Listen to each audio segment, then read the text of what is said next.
Et si nos souvenirs pouvaient venir du futur, à la Fondation Martel, l'exposition Mémo, Souvenirs du futur, interroge les liens entre mémoire, écologie et création artistique. Rencontre avec le duo de curateurs Dots, Laura Drouet et Olivier Lacroutz, les chefs d'orchestre de cette exposition manifeste.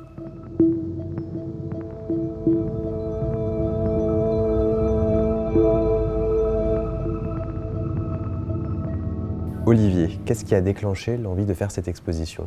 L'idée est venue de vraiment se focaliser sur regarder à comment des artistes et des designers utilisent la mémoire pour préserver des liens perdus, des liens brisés, des liens en cours de disparition.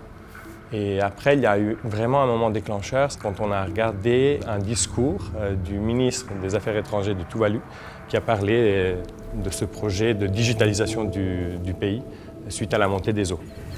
Last year, I addressed this August Assembly proclaiming that we must take bold and alternative action today to secure tomorrow. Et ça a été un moment déclencheur parce qu'on s'est dit, est-ce qu'il y a d'autres manières de préserver ce qui est en train de se perdre d'une manière plus sensible? Et on est allé à la chasse des projets que vous voyez dans l'exposition, qui sont des projets qui viennent des 5 continents, des pratiques très différentes. On a du design de produits, design de mobilier, de la mode, pour donner à voir vraiment des manières différentes de s'exprimer.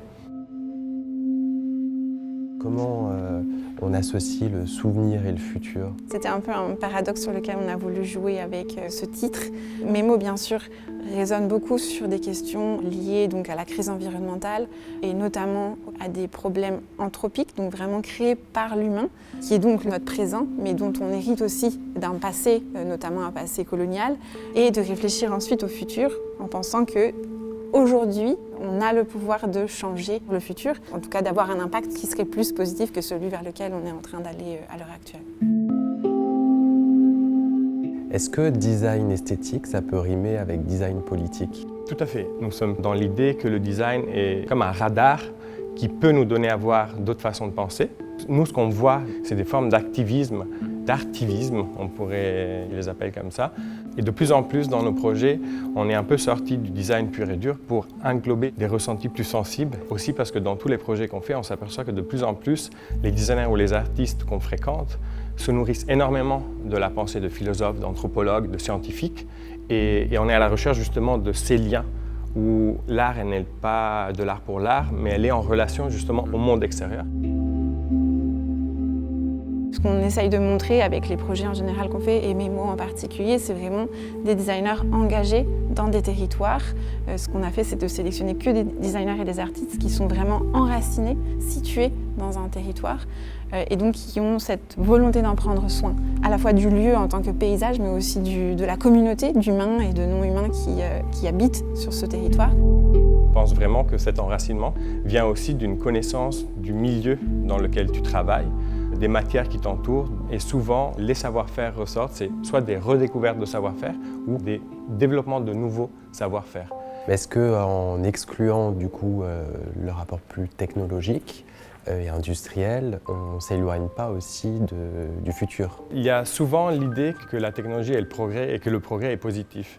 Or souvent, le progrès technologique, on le voit dans nombre de projets qu'on montre ici, a effacé en fait des savoir-faire et des liens qui ont engendré des pertes aussi écologiques.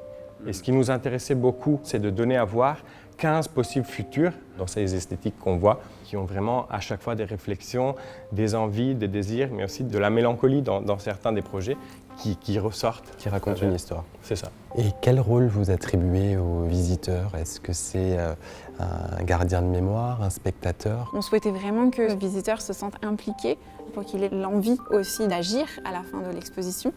Et donc, ce qu'on a essayé de faire, c'est un parcours justement sensoriel pour réaliser au cours de la visite que pour être familier avec un lieu, il faut le vivre, pas seulement en le regardant, mais en l'admirant avec le corps entier.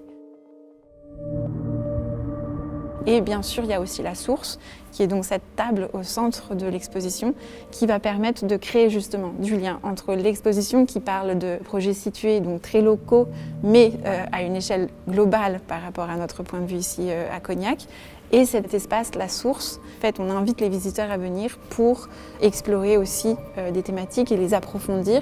On discutait avec un visiteur hier qui nous disait que chaque projet ici dans Mémo serait une potentielle histoire à raconter. On pourrait faire même un article pour chaque projet. Voilà, donc pourquoi pas imaginer que l'un de ces projets nous conduise à une histoire en particulier, à une exposition ou un projet différent.